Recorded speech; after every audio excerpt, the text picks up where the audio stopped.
Dhumuu yookaan buqqa'uu rifeensa mataa kan jedhu ilaalla. Rifeensi mataa bubuqqa'ee harca'ee yeroo duwwaa ta'u aloopeeshiyaa jedhama inni kuni. Mee waa'ee kanaa maaltu fidaa? Furmaanni maalii? Akkamiin ittisna kan jedhu haa ilaallu. Dhumuun yookaan bubuqqa'uun rifeensa mataa haphachuu rifeensaa irraa kaasee hanga molachuutti deemuu kan danda'udha. Mee maaltu fidaa kan jedhu haa ilaallu. Kanneen kana fidan keessaa tokko dhiphina sammuutiin kan dhufudha. Istireesii. Kunis yeroo baay'ee haalota garaa garaatiin namoonni dhiphatan yookaan namoonni rakkoo cimaa keessa jiran dhumuu yookaan bubuqqa'uu rifeensa mataatiif ni saaxilamu. Fakkeenyaaf namoota yeroo dheeraaf dhukkubsatan chronic illness yeroo dheeraaf dhukkubsachuu, yeroo dheeraaf rakkoo xinsammuu godhachuu, dhiphachuu, yaadda'uun kanaaf nama saaxila. Inni gara biraan miidhaa qorichaa fudhatamu kan dhufudha. Qorichootni nuti dhibee fayyaa adda addaa yaaluuf fudhannu kana fiduu danda'u. Fakkeenyaaf dhibee kaanseriif kan fudhataman mukaa'uu yookaan dipireeshinii yaaluuf, dhibee dhiibbaa dhiigaa ol ka'e sirreessuuf, gootar tiraayitis akkasumas dhibee buusaa adda addaa sirreessuuf kanneen fudhataman kana fiduu danda'u. Gara biraan mallattoolee dhukkuba biraadha.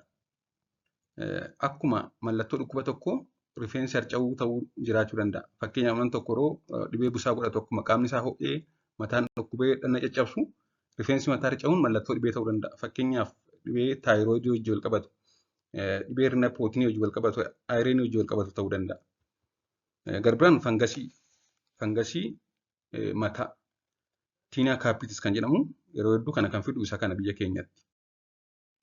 Gara biraan ittisoomti qaama keenyaa kan nuti dhibee adda addaa nurraa ittisuu qabu deebee yeroo qaama keenya keessaa rifeensa keenya fixu. Autoimmune jedhama inni kun. Inni gara biraan miidhama rifeensa mataa irra ga'udha. Rifeensa mataa keessa adda addaa yoo miidhame fakkeenyaaf yeroo mataa keenya filannu humnaan yoo filanna ta'e ho'a guddaa akkasumas keemikaalota garaa garaa nuti dibannu bareedina mataaf jennee kana fiduu danda'u. Gara biraan dhalootaan kan namaaf kennamedha. Yeroo umuriin dabalaa deemu keessumaa dhiirota biratti jechuudha rifeensi mataa haphachuu fi dhumaa deema.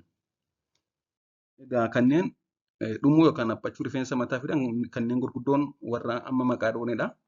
Furmaata isaas yookaan yaala isaas yoo dubbanne yaaliin dhumuu yookaan bubuqqa'uu rifeensa mataa kunis kan inni kennamu wanta bubuqqa'uu sana fide irratti hundaa'uudhaanidha. Fakkeenyaaf yoo fangasii ta'e fangasii sana yaalu, yoo qoricha adda addaa fudhannee dhufe ta'e qoricha adda addaa sana dhaabu, yoo waan sammuutti dibataman mataatti dibataman dibannee ta'e waan sana dhiisuu. Kanaaf wanta kana fide irratti hundaachuudha yaalli isaa. Mee wanta kan dursinee osoo nutti hin bahin yookaan osoo akkas hin ta'in akkamiin ittisuu dandeenya kan jedhu haa ilaallu. Wantoota dhibee kana fidan tokko tokko ittisuun ni danda'ama.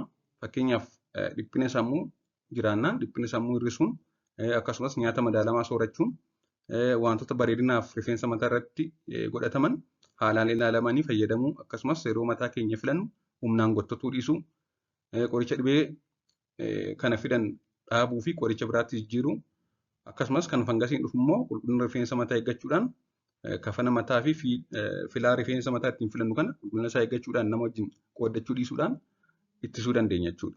Waan dhaggeeffattaniif galatooma turtii gaarii.